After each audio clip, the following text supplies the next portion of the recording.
Subscribe करें और bell दबाएं ताकि कोई खबर रह न जाए।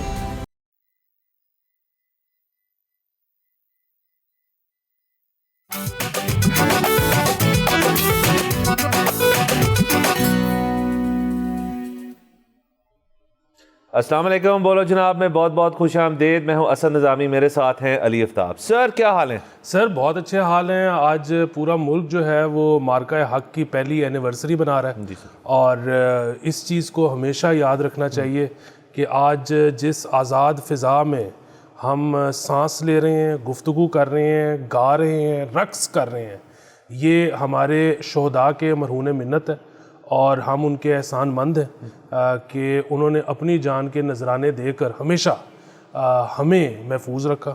और बात यह है कि पाकिस्तान, ये जो मार्का हक था, ये एक 4 दिन की जंग थी। लेकिन अगर कोई ये समझता है कि ये जो जंग 4 दिन में हमने फतह हासिल की या इस जंग की तैयारी 1 हफ़्ते या 2 हफ़्ते या 1 साल पर मुहित थी, तो ऐसा नहीं है। ये दिहाइयों की तैयारी है। देखें, आप एक ऐसे मुल्क के साथ जंग में गए जिसके पास $600 बिलियन के रिजर्व्स थे। आपने एक ऐसे मुल्क को जंग में शिकस्त दी जिसका डिफेंस बजट आपसे 10 गुना से भी ज़्यादा था। तो कैसे हो पाया ये? इसमें जज्बा बिल्कुल शामिल था, जुनून शामिल था, जो आपके शहादत का शौक़ होता है इस हमारे मुल्क में, हमारी अफवाज पाकिस्तान में, वो इसमें बिल्कुल शामिल था। लेकिन इसमें स्ट्रेटजी भी शामिल थी। इसमें आप देखें, जब हम जंग की बात करते हैं, असले की बात करते हैं, उसके बहुत सारे कंपोनेंट होते हैं। उसमें मिसाइल अलहदा होता है, जहाज़ अलहदा होता है, सैटेलाइट अलहदा होता है, और आप गिनते चले जाएँ उनका आपस में सिंक करना। ठीक है, इसका मतलब है कि बहुत सालों पहले हमारी जो अस्करी क़यादत है उसने फ़ैसले किए कि जी हमने कौन सी, हमारे पास लिमिटेड बजट है, हमारे पास लिमिटेड रिसोर्सेज हैं, हमने क्या चीज़ कहाँ से एक्वायर करनी है, हमने उसको कैसे इस्तेमाल करना है। सो अगेन, मेरे जो कहने का मतलब है वो ये है कि कोई भी जंग हो वो 4 दिन में नहीं जीती जाती, वो जीती जाती है दिहाइयों की तैयारी के बाद। और मुझे जिस चीज़ की खुशी है वो खुशी इस बात की है कि हमारी फ़ौज कई सालों से, दिहाइयों से तैयारी में थी और भरपूर तौर पर तैयार थी इस मार्के के लिए। बिल्कुल सर।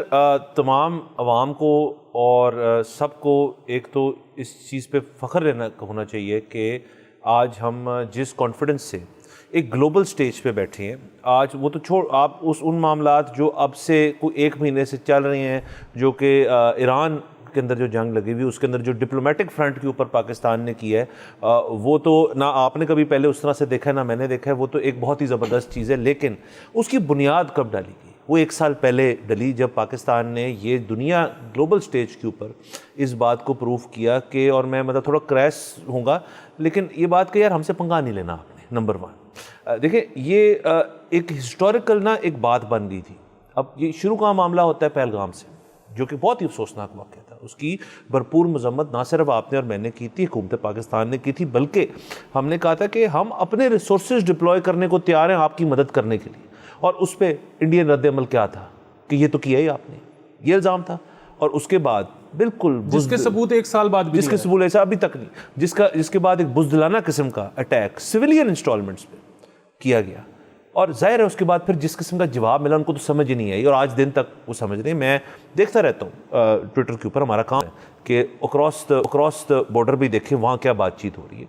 उसके अंदर तो आपको पता है उनके मीडिया को देखने का तो कोई फ़ायदा नहीं है, लेकिन उनके जो फ़ौजी हैं वहाँ के, उनकी अगर आप बातें सुने, उनके डिफेंस एनालिस्ट की बातें सुने, तो वो जो है वो बेसिकली बात वही कर रहे हैं जो हम यहाँ पर कर रहे हैं कि जी एक एरियल सुपीरियॉरिटी जो उस दिन शो हो गई, उस दिन जो स्ट्रेटेजिक सुपीरियरिटी शो होगी, उस दिन आपने जो सॉफ्टवेयर के थ्रू, आपने जो सैटेलाइट्स के थ्रू जो मामला दिखा दिए उनको, उसके बाद से जो होना था वो हो गया।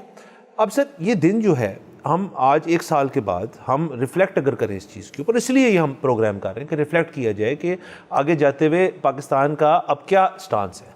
देखें, दिफाई हद तक आपने जैसे कहा कि हमारी फ़ौज पाकिस्तान जो है, एयर फोर्स, नेवी, उनके जो तमाम लोग हैं उनको खराज तहसीन पेश करते हैं, क्योंकि सर वो जो एक चीज़ हमें बचपन में भी स्कूल में हर जगह कहा जाए कि आप सो जाएं हम जागे हुए हैं, उसने वो एक बहुत ज़्यादा लोगों ने, एक जनरेशन ने, 2-3 जनरेशन ने उस चीज़ का फिज़िकल सबूत जो है वो देखा कि आप टेंशन ना लें, हम हैं, ये हमने देखा। इसके बाद पीछे को बात रह नहीं जाती। अब रही बात कि गोइंग फॉरवर्ड क्या मामलात होंगे। पाकिस्तान ने अपना जो टेक्नोलॉजी के अंदर जो चीज़ें गेन की हैं, उसके बाद भी पाकिस्तान जो है वी आर ऑलवेज रेडी। ये बहुत बड़ी बात है कि जी, और आप डीजे एसपीआर साहब की गुफ्तगू सुन लें जो पिछले कुछ दिन हमने सुनी, उसके अंदर बात जो है वो एक चीज़ सिर्फ पॉइंट कर रही है कि अब हमने एक चीज़ इस्टेब्लिश करनी थी, वो तो हमने कर दी। अब आपको 10 दफ़ा सोचना पड़ेगा कि हमारी सरजमीन के अंदर आके किसी किस्म का हमला कोई भी दुश्मन अगर करना चाहेगा, तो ये एक मिसाली चीज़ है, ये एक बहुत बेहतरीन चीज़ हुई है जिसके अंदर पाकिस्तान ने अपने आप को बनवाया। और जो इस जंग के अंदर ज़ाहिर कैजुअल्टीज़ जो है वो हर साइड के ऊपर होती हैं, उनकी फैमिलीज़ और उनके जो अहल खाना है उनके साथ हमारी हमदर्दी हैं, लेकिन वो भी आज अपना उनका सर बुलंद है फख्र से कि भाई जो मामला था वो उन्होंने अपनी मुल्क के लिए कुर्बानी दी। इससे बड़ी बात क्या हो सकती है? जी बिल्कुल, देखें अभी वो थोड़े दिन पहले जो आपने जिस प्रेस कॉन्फ्रेंस का भी जिक्र किया, शायद कल हुई, उसमें वो 8-0 का जिक्र हुआ। अब पाकिस्तान जो है ना वो ऐसे ही तो क्लेम नहीं कर रहा 8-0। अमेरिकन सैटेलाइट्स लगी हुई थी, चाइनीज़ सैटेलाइट्स लगी हुई थी, सब ने इस्टेब्लिश, उनकी अपनी रिपोर्ट है वाइट हाउस की। एग्जैक्टली। सो बात ये है कि इंडियन ज़ाहिर है, आपको पता है सोशल मीडिया पर फिर भी बहस करते हैं कि नहीं जी नहीं, 8 नहीं थे 6 थे, 6 नहीं थे 4 थे। वो मेरी तो जब भी बहस होती है ना, मैं इस पे एक ही चीज़ कहता हूँ कि चले जी मान ले एक भी नहीं था, आपने इतनी बड़ी मिलिट्री माइट इंडिया, उसने अटैक कर दिया पाकिस्तान में, और चौथे दिन सीज़ फायर अमेरिका से रिक्वेस्ट करके करवाया। और बात ये है कि चले इसको भी छोड़ दें, लिबर्टी चौक में कॉन्सर्ट हो रहे हैं, और यार ये इतनी बड़ी मिलिट्री माइट ने अटैक किया, इधर कॉन्सर्ट चल रहे हैं, वहां पे तो कॉन्सर्ट नहीं हो रहा।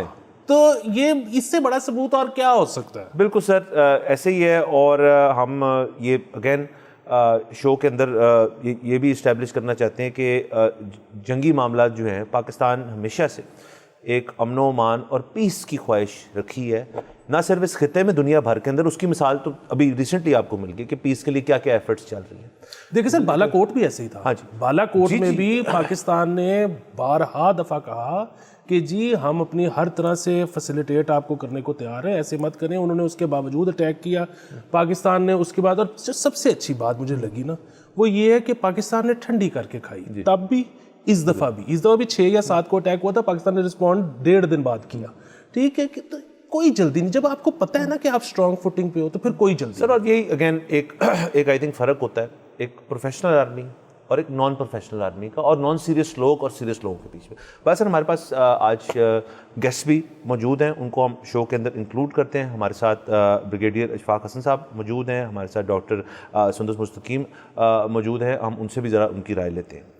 वीर साहब, हम आज की जो डिस्कशन है उसके अंदर आपसे ये जानना चाह रहे हैं कि अगेन ये जो 1 साल के अंदर सारे मामलात हुए और मिलिटरी हमारी जो माइट है वो इस्टेब्लिश भी हुई इंडिया के ख़िलाफ़, लेकिन इसके अंदर जो एरियल वॉरफेयर थी उसका एक बहुत बड़ा रोल था। उसके पीछे स्ट्रेटजी ज़ाहिर है वो तो एक पूरी जो इंतज़ामिया उसकी तरफ से आती है, लेकिन जो एरियल वॉरफेयर के अंदर सुपीरियॉरिटी थी हमारी इंडिया के ऊपर, उसकी जो ख़ास कुछ वजूहत हैं, ज़रा वो हमें बताएं, वो क्या थी?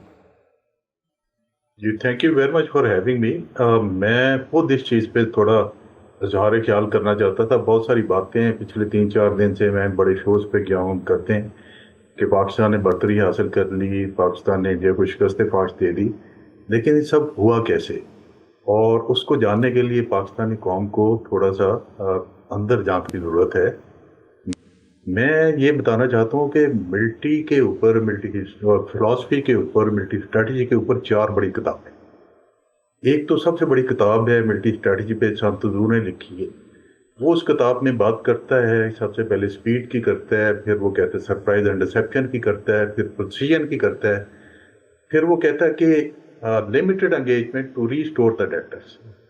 इस किताब को अगर ले लें तो आप देखें कि पाकिस्तान की जो स्पीड थी वो 72 वर्सेस 42 तैयारे जो एयरफोर्स के थे हमारे, ओनली 56 मिनट्स तो इस स्पीड का जो एलिमेंट उसने बीच में डाला था उसको लेके उन्होंने इम्प्लीमेंट किया। ये स्पीड वैसे निकल के नहीं आ गई, इसके पीछे सालों का तजर्बा, सालों की रिहर्सल, सालों की ट्रेनिंग, सालों की जो है इसके बीच में आपस में इंटर ऑपरेशनबिलिटी एक दूसरे के साथ, वो exercises, counter exercises, war gaming जिसमें मैं भी हिस्सा रहा हूँ, वो सारा इसमें पसीना, रातों को जागना शामिल था। फिर ये कौम को ये 56 मिनट में ये सारी फतह देखने को मिली और इस स्पीड के साथ उन्होंने सरप्राइज एंड डिसेप्शन। शायद इंडिया ने कभी सोचा भी नहीं था कि जो चीज़ें हम लेके आ रहे हैं, साइबर वारफेयर है, हमारी इलेक्ट्रॉनिक वारफेयर है, फिर उसके बाद जो सर्वेलेंस का निज़ाम हमने एक प्लेटफॉर्म पे कायम किया है वो वाला, फिर एयरफोर्स, बर्री फौज के वो हम एक प्लेटफॉर्म पे ला के और पूरे सिंक्रोनाइज तरीके से एक सिनर्जी के तहत उन पे हमला करेंगे, ये कभी उन्होंने सोचा नहीं था। अगर सोचा होता तो इसके मुकाबले के लिए कुछ ना कुछ तैयारी जरूर की होती, तो ये भी हमने अचीव किया।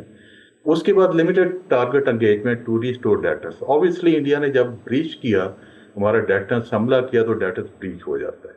और डेटर्स जब ब्रीच हो जाए तो आपके पास दो तरीके होते हैं, या तो चुप करके बैठ जाएं और दुश्मन को हैवी होने दें, या फिर ऐसा जवाब दें कि डेटर्स रीस्टेब्लिश हो जाए। तो क़यादत ने, कौमी क़यादत, मिलिट्री क़यादत ने, कौम ने फैसला किया उस वक्त कि हमने ऐसा जवाब देना कि जो हमारा डेटर्स है वो रीस्टेब्लिश हो जाए। और जो जवाब दिया आपने वो देखा, और डेटर्स जो है वो रीस्टेब्लिश हुआ। तो अल्हम्दुलिल्लाह ये मिलिट्री हिस्ट्री में जो तारीख रकम हुई है, ये मिलिट्री क्लासिक की एक माँ है। मार्का हक जो है, जितने भी मिलिट्री क्लासिक आप पढ़ें, जिसमें हैनिबाल का जंग पढ़ लें, खालिद बिन वलीद का, सलाहुद्दीन अय्यूबी का, तारिक बिन ज़ियाद का, और उसके बाद नेपोलियंस के कुछ एक्शंस हैं, तो ये सारी मिलिट्री क्लासिक की एक माँ है। और आइंदा से ये मिलिट्री क्लासिक इंडिया के वॉर कॉलेजेस और स्टाफ कॉलेजेस में पढ़ाई जाती रहेगी, और उनका this will keep on haunting them for the ages. जब जब पढ़ाएंगे तो उनको याद आता जाएगा पाकिस्तान ने हमारे साथ ये कुछ किया और इस तरह किया। तो उसके बाद एक बुक और है उसकी, क्लासविट्ज की है, वो कहते हैं जी war and policy and politics. तो ये भी एक आइडियल कॉम्बो था पाकिस्तान के पास, कि पॉलिसी बड़ी क्लियर थी लीडरशिप के पास, कि ऐसा जवाब देंगे, भरपूर जवाब देंगे, स्पीडी जवाब देंगे कि दुनिया याद रखेगी और इंडिया भी याद रखेगा। और ऐसा जवाब गया कि आप देखिए 18 से 36 घंटे में वो बहुत बड़ा मुल्क, 7 गुना ज़्यादा बजट है, 5 गुना बड़ी फौज है, अपने आप को रीजनल हेजमोनिक और रीजनल पावर कहता था, सुपर पावर बनने के ख्वाब देखता था, 16 से 18 घंटे में लेट गया। और ये एक वर्ल्ड रिकॉर्ड है, आप ये पाकिस्तानी कौम जान ले, ये वर्ल्ड रिकॉर्ड है कि 18 घंटे में किसी को शिकस्त फाश हो जाए। आप देखें अमेरिका ने जब एटम बम मारे थे जापान के ऊपर, जापान ने भी 9 दिन लिए थे सरेंडर होते होते, ये तो 18 घंटे वो उसको सस्टेन नहीं कर पाए जी, और 18 घंटे में लेट गया। जी सुंदस, जो फौज ने किया हमारी, वो तो हम उसके वाकिफ़ हैं, उनकी तारीफ भी कर रहे हैं, सेलिब्रेट भी कर रहे हैं, लेकिन उसके अलावा आप देखें अगर दीगर फ्रंट्स के ऊपर भी मीडिया से लेकर अवाम तक जितना रिस्पॉन्सिबल रोल पाकिस्तान ने प्ले किया और जितना बचकाने तरीके से इंडियन अवाम और उनके मीडिया ने रिस्पॉन्ड किया, आपके ख्याल में ये पूरी दुनिया ने ये देखा फ़र्क दोनों के दरमियान? पाकिस्तान मोस्ट रिस्पॉन्सिबल स्टेट किस तरह से मार के पे हमने ज़्यादा एक जिम्मेदारी का मुजाहरा किया। I think you are asking about the responsibility. मैं समझती हूँ कि किसी भी कहते हैं ना अपने दुश्मन को जो है वो इस तरह से आपको इजी नहीं लेना चाहिए। बहरहाल जैसा पाकिस्तान एयरफोर्स विजिलेंस का सबूत दिया है और दुनिया को बताया है कनेक्टिव मीन्स ऑफ वॉरफेयर में कितना हम विजिलेंट है। मेरा ख्याल है कि उसके बाद 30 से 31 ममालिक ने पाकिस्तान एयरफोर्स से ट्रेनिंग हासिल करने की जो बात की थी मार्का हैक के बाद से, तो उसी तरह हमारे एयरफोर्स जो है वो इंडियन एयरफोर्स को भी उस तरह से नहीं हल्का लेते हैं, जरा वो भी प्रोफेशनल एयरफोर्स के तौर पर उसको देखते हैं। मगर वो जो इंडिया का एक खाम ख्याली थी कि वो इतने सालों से जो है वो सफारती मैदान में मतलब वो खुद को पाकिस्तान से इकोनॉमिकली थोड़ा सा बेहतर समझ रहे थे, तो उनका ख्याल था कि हमारा डिफेंस सिस्टम भी जो है शायद वो हमारी इकोनॉमी की तरह जो स्ट्रगलिंग फेज में है। तो ये जो इंडिया की खाम ख्याली थी खासतौर पर पाकिस्तान को इस खत्ते में पूरे इस साउथ एशिया रीजन में आइसोलेशन का शिकार करने की, वो खुद उनके अपने ऊपर अब लागू होती है। और उनकी फ़ौज को तो हम उस तरह से नहीं कहते जनाब कि वो पाकिस्तान की फ़ौज ने अगर बेहतर कारकर्दगी का मुज़ाहिरा कि तो वो प्रोफेशनल नहीं है, लेकिन उनके मीडिया ने जितना मुज़ाहिरा खेज़ किस्म के जर्नलिज्म का मुज़ाहिरा किया, इसकी मिसाल दुनिया में नहीं मिलती है। मतलब जिस तरह से उन्होंने अपनी मीडिया का, अपनी जर्नलिज्म का, फ्रीडम ऑफ एक्सप्रेशन का मजाक उड़ाया है, ये भी बहुत बड़ी मिसकैलकुलेशन है जनाब कि भारत में फ्रीडम ऑफ एक्सप्रेशन है, दे कैन नॉट से वर्ड अगेंस्ट बीजेपी, ठीक है। और वो जिस तरह से जितनी मिस इन्फॉर्मेशन और डिस इन्फॉर्मेशन की मशीन के तौर पर इंडियन मीडिया और इंडियन जर्नलिज्म सामने आया, पूरी दुनिया में उन्होंने अपना मजाक बनवाया है। और जहाँ तक बात है उनकी, जिस तरह से रिपोर्टिंग की गई, जिस तरह से उनके एंकर्स हैं जो जर्नलिज्म प्रोफेशनल एथिक्स का जो है धजिया बिखेरी है, पूरी दुनिया में इसका मजाक उड़ाया गया है। लेकिन जहाँ तक उनकी बात है उनकी फौज की, उनकी एयरफोर्स की, तो दोनों ने मुकाबला किया और मुकाबला सख्त था। दुश्मन आपके मुकाबले का हो तभी लड़कर जीतने का मजा आता है, और यही वो मजा है जो मार्का हक में पाकिस्तान ने अपने नाम किया। और आज खुशी की ये लहर 1 साल के बाद भी के इस्लामाबाद की यहाँ पे सड़कों पर जो है लोग परचम लेकर, जो आपकी आम आवाम जो है वो मार्का हक के झंडे लेकर सड़कों पर जो है वो एक जश्न मना रही है। तो आज पाकिस्तान मार्का हक के 1 साल मुकम्मल होने की खुशी में जो जश्न मना रहे हैं, इट्स लाइक अ सेलिब्रेशन। जैसे कि हम 23 मार्च 14 अगस्त मनाते हैं, तो इसी तरह से आज हम मार्का हक की एनिवर्सरी मना रहे हैं। और ये जो जोश और जज्बा और ये जो खुशी आवाम को मिली है एक बहुत अरसे से, मतलब with the past of time Pakistani अवाम भी थोड़े से इस डिप्रेसिंग फेज में थी, as if we are not performing well on the economic grounds. तो मार्का हक ने एक हमें मुनहसिल कौम उस तरह से इकट्ठा किया जैसे कि हम सिर्फ क्रिकेट मैचेस में इकट्ठा हो रहे थे। तो पाकिस्तानी कौम ने बताया जनाब कि जब मैदान खेल का हो या जंग का हो, हमें कोई भी ताकत जो है बैरूनी ताकत जो है हमें मुंतशिर नहीं कर सकती है, चाहे वो फितनतुल हिंदुस्तान हो, चाहे फितनतुल खारिज हो। हम मुनहसिल कौम एक ये हैं और रहेंगे। और जब भी बात आती है पाकिस्तानी कौम के मुत्तहिद होने की, तो हम मुत्तहिद होकर दिखाते हैं, जिस तरह कि हमने मार्का हक में दिखाया। और एक बार फिर 11 महीने में पाकिस्तान का दूसरा स्ट्रोक था ये इस्लामाबाद टॉक्स के तवज्जुद से, जो एज अ मीडिएटर और फैसिलिटेटर का किरदार पाकिस्तान ने अदा किया। बिल्कुल, बहुत डॉक्टर सुंदर कतक लाइन में आपने ब्रेक पे जाना है। डॉक्टर सुंदर और ब्रिगेडियर इशफाक साहब हमारे साथ मौजूद हैं। ब्रेक के बाद गुफ्तगू आगे बढ़ाते हैं। Let's take a break.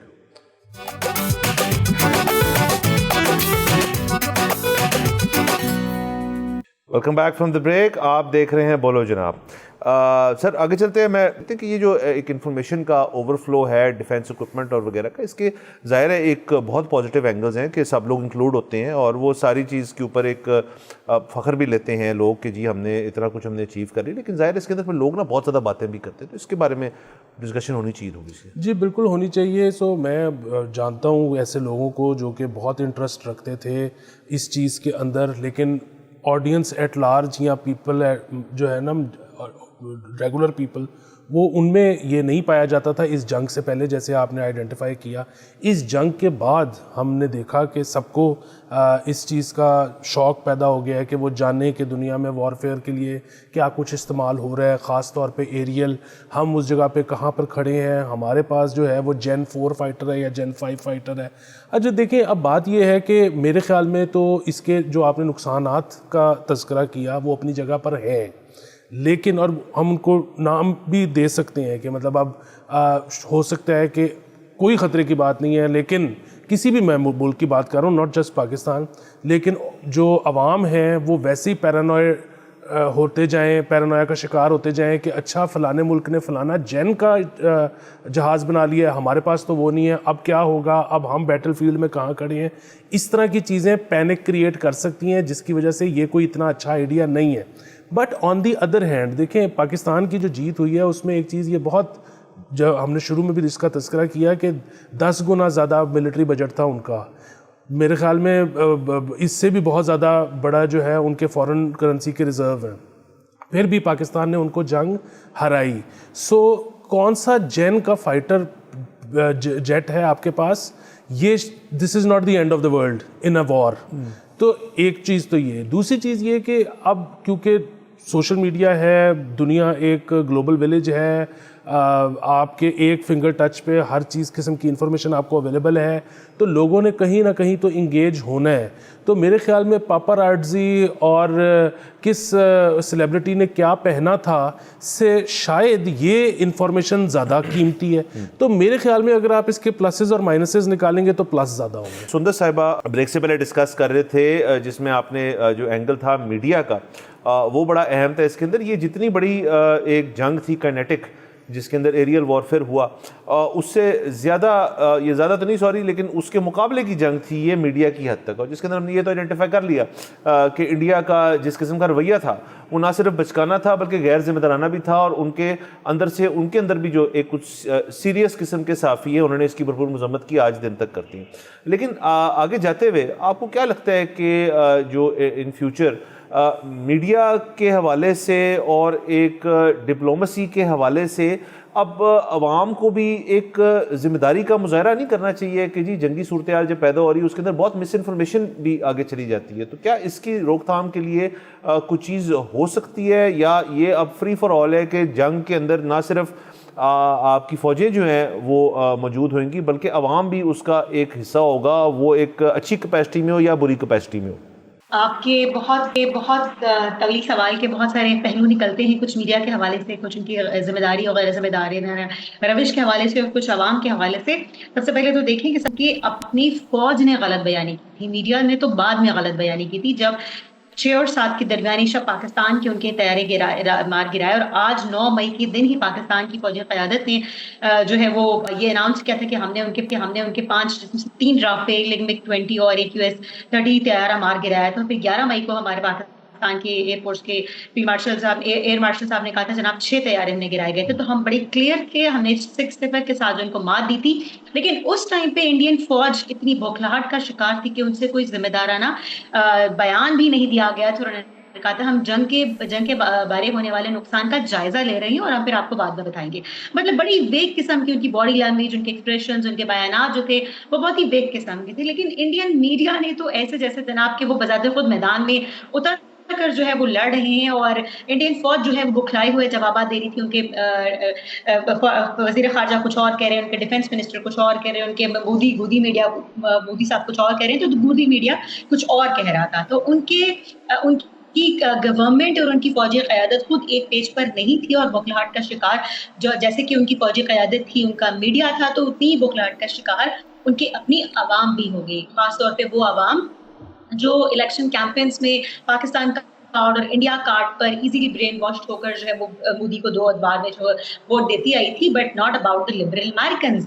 वो लिबरल इंडियंस वो आज भी जो कि अपने भारत को सेकुलर और डेमोक्रेटिक देखना चाहते हैं, वो इस बीजेपी की हिंदुत्व माइंडसेट की जुमरे में तब नहीं आए। तो तब से अब तक ये जो 1 साल का हमने भारत के अंदर शिफ्ट देखा है कि अब वो कहते हैं ना कि जब दुश्मन खुद अपना नुकसान कर रहा हो तो आपको कुछ करने की जरूरत नहीं रहती है। हम बस 6 तैयारी गिरा कर बैठ के हम चुप हो गए।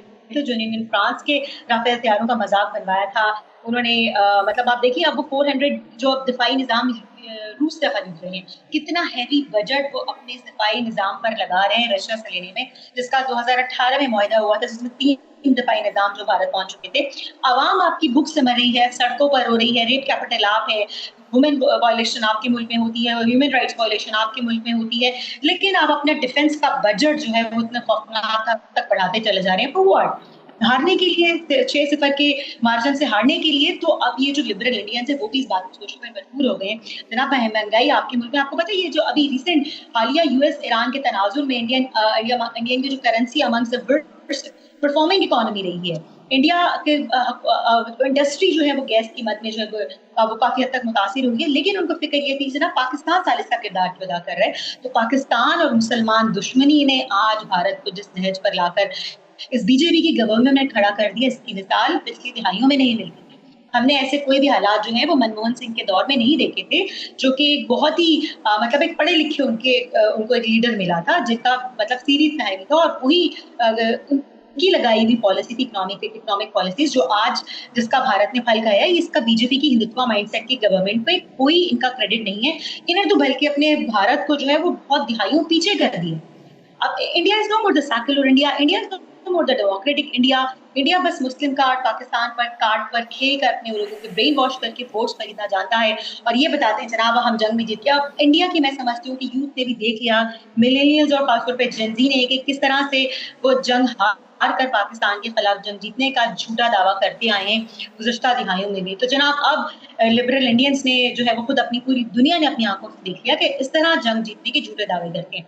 अच्छा, एक और बार आप देखें कि उस टाइम जो है 1 साल पहले तो उनकी बड़ी बौखलाहट की जितना मैंने कहा कि स्टेटमेंट्स उनके सामने आ रही थी, लेकिन कुछ महीनों के बाद, कुछ हफ्तों के बाद उन्होंने झूठ का सहारा लेते हुए अपने बयानात बदलने शुरू, कुछ हफ्तों के बाद, कुछ महीनों के बाद बड़े कॉन्फिडेंटली उनकी जो लीडरशिप है वो झूठ बोलते नजर आए। क्यों? क्योंकि वो रिकॉर्ड में चीज रह होती है, डिजिटल मीडिया का दौर है, इंटरनेट पे ये जो लाइब्रेरी स्टोर हो रही है उसमें आज से कुछ 20 साल बाद या 50 साल बाद जब तारीख को दोहराएगी, जो वो डिजिटल मीडिया निकाल कर देखेगा, इंडिया पाकिस्तान या पूरी दुनिया का जो एक स्ट्रेटेजिक वॉरफेयर जहाँ पर पढ़ाया जाता है, तो कहेंगे जनाब इनके तो बदलते हुए बयान आते। तो वो रिकॉर्ड में रखने के लिए ये तो डिसइंफॉर्मेशन और मिसइंफॉर्मेशन की मशीन लॉन्च की उन्होंने 1 साल में, ये भी दुनिया से भी वाकिफ है ना ये उनकी अपने मीडिया ने कितनी गैर जिम्मेदारी का सबूत दिया है, बल्कि ये जो झूठ पर झूठ बोलकर जो है वो मिस इन्फॉर्मेशन की एक पूरा मशीन लॉन्च कर चुके हैं, इसकी मिसाल भी नहीं मिलती है। और उनको अभी आप देखिए रिसेंट तनाज़े में उनको स्ट्रेट ऑफ हॉर्मस पे अपने 20 जहाज फंसने की कोई फिक्र नहीं थी। भारत में जो गैस जी बहुत शुक्रिया ब्रिगेडियर इशफाक, बहुत शुक्रिया वक्त देने का। अब बेसिकली सर अगर हम 1 साल के बाद अगर राउंड अप करें तो पाकिस्तान की, जैसे डॉक्टर सुंदर भी बता रहे थे, बेड़ी साहब भी बता रहे थे कि इंडिया ने ख़ुद अपने आप को बहुत साल पीछे कर लिए और अपना जो एक ग्लोबल एक उनका देखिए, अब दुनिया इस किस्म की है कि आपको ना हर वक्त पार्टनरशिप्स चाहिए, अलाइंसेस चाहिए, ख़ित्ते के अंदर ख़ित्ते से अलावा भी आपको चाहिए। अब इंडिया ने अपने आप को ऐसा आइसोलेट कर लिया और दुनिया से, ये हमने ईरान वॉर के अंदर भी देखा जो भी चल रही है, हमने पोस्ट जो बिनाल महसूस उसके बाद भी देखा कि, और ये अपने आप को खुद इतना नुकसान पहुंचाना, वो आप विंडो ड्रेसिंग जितनी मर्जी कर लें कि जी हमारी इकॉनमी ये, तुम्हारे रिजर्व्स वो तो सर इतनी रिपोर्ट्स शाया हुई हैं कि किस किस्म की बुक्स कुक हो रही हैं इंडिया में इतनी देर से उनकी इकॉनमी की हद तक। तो ये इससे देखें बहुत लोग जो हैं वो खुश भी होते होंगे, मुझे तो पर्सनली इससे अफसोस भी होता है कि ये एक ऐसा नेबर है आपका जिन्होंने अपनी हरकत की वजह से इस नैच तक पहुंच की बात। जी बिल्कुल, इस तरह की रिपोर्ट्स ब्लूमबर्ग वगैरह पे आनी शुरू हो गई थी कि बुक्स को हो रही हैं, लेकिन जो हिंदुत्वा मीडिया है वो बड़ा इफेक्टिवली उसको काउंटर कर रहा था। But suddenly one day they decided to attack Pakistan. So वो बेसिकली उनकी मत बज गई और वो जो विश्वदाता बनने का जो एक ख़ब्त था उसकी वजह से वो, अब आप देखें ना कि 1 ईयर डाउन द लाइन, आप छोड़ दें 6 से लेकर 10 मई तक क्या हुआ। आज की तारीख़ में अमेरिका पाकिस्तान पर ट्रस्ट करता है, चाइना पाकिस्तान पर ट्रस्ट करता है, सऊदी अरब पाकिस्तान पर ट्रस्ट करता है, ईरान पाकिस्तान, रूस पाकिस्तान। सो बात ये है कि इंडिया कहाँ गया। आज से 1 साल पहले तो सिचुएशन यकसर मुख्तलिफ थी। सो बुनियादी बात ये है कि जब आप ताकत एक्वायर कर रहे होते हो तो उस वक्त बहुत ज़रूरी होता है कि आपकी ग्राउंडिंग जो है ना, आपकी जो फुटिंग है वो आप जो है ना मतलब ग्राउंडेड रहो। इंडिया जो है वो भूल गया। आप ये देखें कि चाइना से ज़्यादा तरक्की और चाइना से तेज़ तरक्की मेरे ख़्याल में कोई, मुझे तो मिसाल नहीं मिलती वैसी, लेकिन वो कितने ग्राउंडेड हैं। सो इंडिया जो है ना, इट ओवरप्लेड इट्स हैंड और उसने अपना बहुत बड़ा नुकसान करवा लिया और इस नुकसान से रिकवर होते उनको पता नहीं कितने साल या दिहाइयाँ लगेंगी।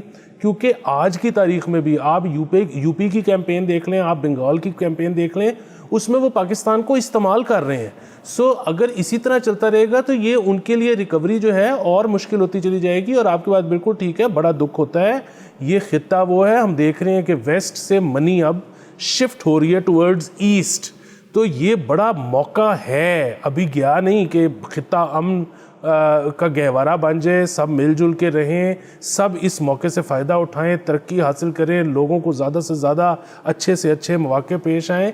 इस वक्त जैसे हमारे एस्टीम्ड गेस्ट ने भी बताया कि इंडिया जो है वो जंगी हथियार एक्वायर कर रहा है, बजट अपना डिफेंस का बढ़ा रहा है, ये सारी चीज़ें इस खित्ते को पीछे धकेलेंगी। वाकई बहुत दुख होता है कि इंडिया किस डगर पर जा रहा है। सर बिल्कुल सर, और इसके अंदर आप ये भी देखें कि आपने जैसे कहा कि जब खित्ते में अमन होएगा तो खित्ते के अंदर तरक्की होगी, पैसा मूव कर रहा है। डेफिनेटली ये जो मौजूदा जंग है, अभी फिलहाल सीज़ फायर चल रहा है, उसके बाद ना दुनिया के डायनामिक्स बहुत चेंज होने वाले हैं।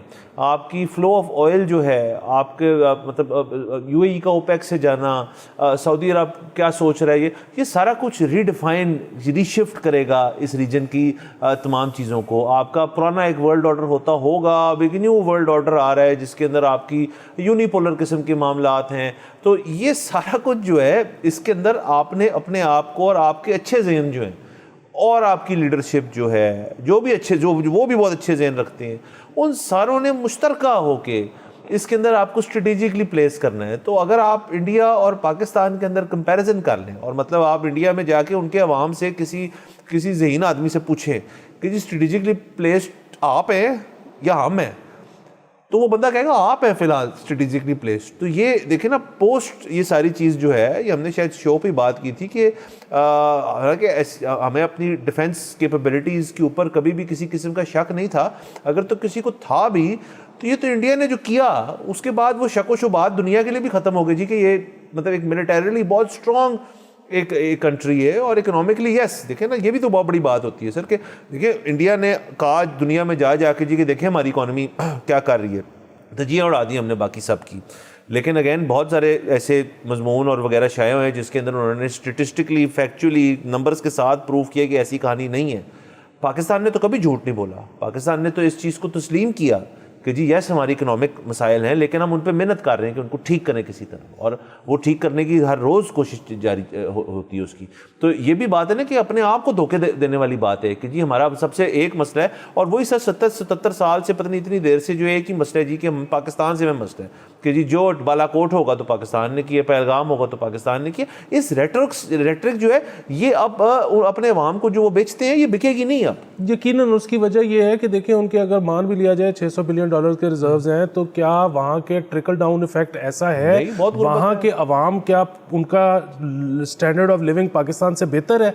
वहाँ पे होमलेस लोग ज़्यादा हैं या पाकिस्तान ज़्यादा हैं? सो अब मुल्कों की मजबूरी बन जाएगा अपने अवाम को अच्छा लिविंग स्टैंडर्ड देना। बिल्कुल सर, अगेन इसके ऊपर बहुत कॉन्वर्सेशन जो है बाकी है, हम कल भी इसके ऊपर मज़ीद गुफ्तगू करेंगे। आज के लिए हमारा वक्त ख़त्म हो जाता है, इजाज़त लेते हैं, कल आपसे इंशाल्लाह फिर मुलाकात होगी। खुदा हाफ़िज़।